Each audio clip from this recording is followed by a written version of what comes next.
prior to the war on drugs, okay, the U.S. government actually encouraged drug use, especially among our soldiers, okay? In fact, really? yes, this is an incredible article, okay? Right. So it mainly talks about the war in Vietnam and how the U.S. government used to encourage our soldiers to use marijuana and LSD. Well, okay, now I know a lot of people use marijuana and LSD in Vietnam because I see the movies, okay? Hello, I watched Apocalypse Now, I watched, you know, all the Vietnam movies. But why does he claim that the government encouraged it? Okay, I'll let you know in just a second. But just to give you some numbers, more than 80% would get stoned in the military during Vietnam. 80%, so that's a huge number. So I'll tell you why. What they would do is they would test all of these drugs on soldiers to get an idea of how they can use, like the CIA would do this, in order to get an idea of how they can use drugs on the enemy. So they would try to develop truth serums and things like that. I'll give you some specific examples. So the CIA engaged in a 10-year secret program to identify and test drugs for use as truth serums during the interrogations as an incapacitating agent. Operation Midnight Climax secretly tested LSD on unwitting patrons of the CIA-financed whorehouse. So that's just one example. Those aren't the soldiers. But soldiers were also encouraged to take drugs just to see what type of effects they had on them. Although the U.S. was a signatory to the Geneva Convention protocols banning the use of chemical weapons, the U.S. Army engaged in extensive testing of marijuana and its active ingredient, THC, as an incapacitating agent in warfare. A secret research program tested these substances, including highly concentrated derivatives, on thousands of American GIs without their informed consent. William Cox goes on to talk about the Nixon administration, and he goes on to talk about how the war on drugs started. And this makes me so angry, I can't even begin to explain how terrible this is, all right? So this is what he did. So Nixon appointed Governor Raymond Schaefer to do research on marijuana, specifically marijuana. And Nixon wanted to see what the effects of marijuana were on people. So Schaefer was the chair to this national committee that did research on marijuana, and they found out that marijuana has very, very little negative consequences, especially compared to alcohol. Okay, just to give you a few examples. The study found that there was no significant physical, biochemical, or mental abnormalities that could be attributed solely to marijuana use.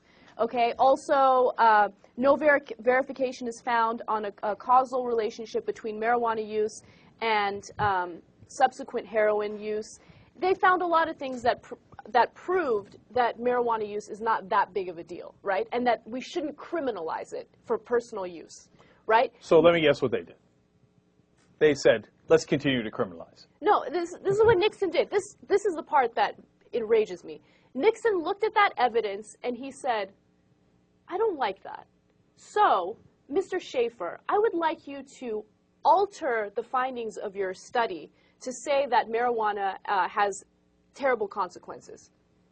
I want you to lie about the results of the study that I commissioned you to do. Yeah, of course. You scum. You dirty scum. No, and you know why this is not okay? The reason why this is a huge problem, 15 million people have been imprisoned for pot use, okay? This has cost our country $1 trillion in costs.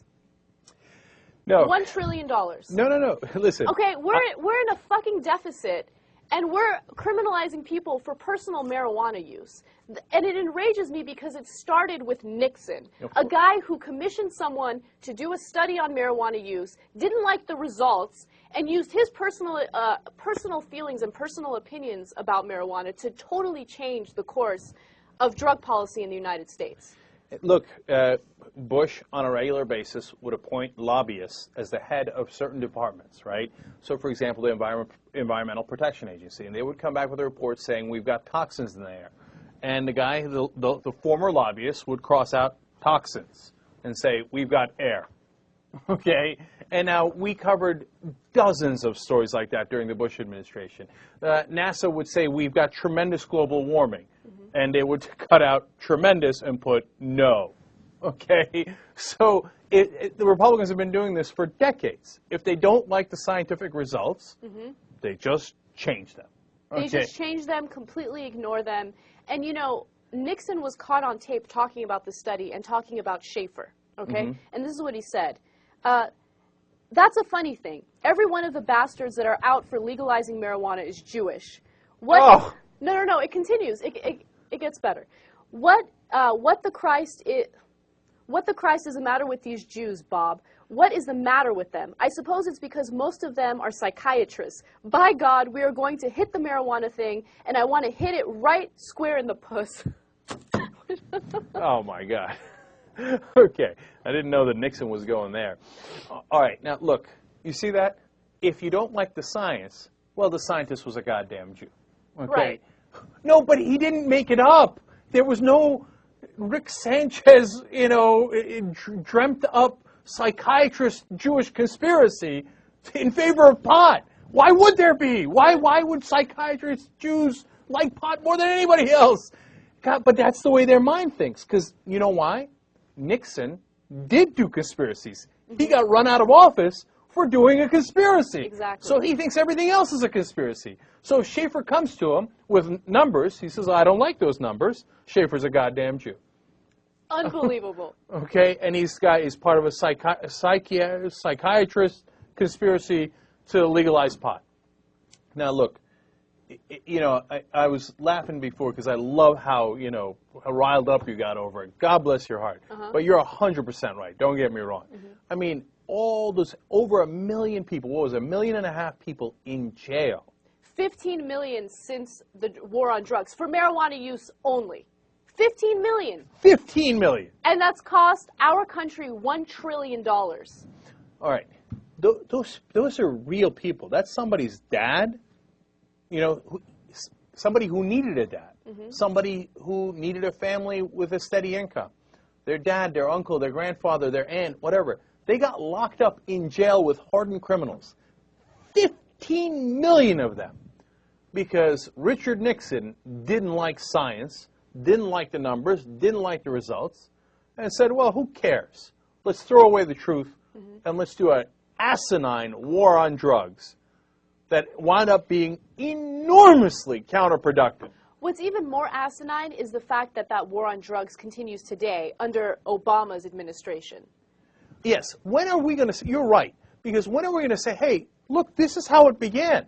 It began in madness. It was a stupid, rage-fueled, conspiracy-fueled, you know, plot by a president who got thrown out of office in shame. Right. Right? Why do we continue to fight his senseless, asinine war? You'd have to be mental to continue that.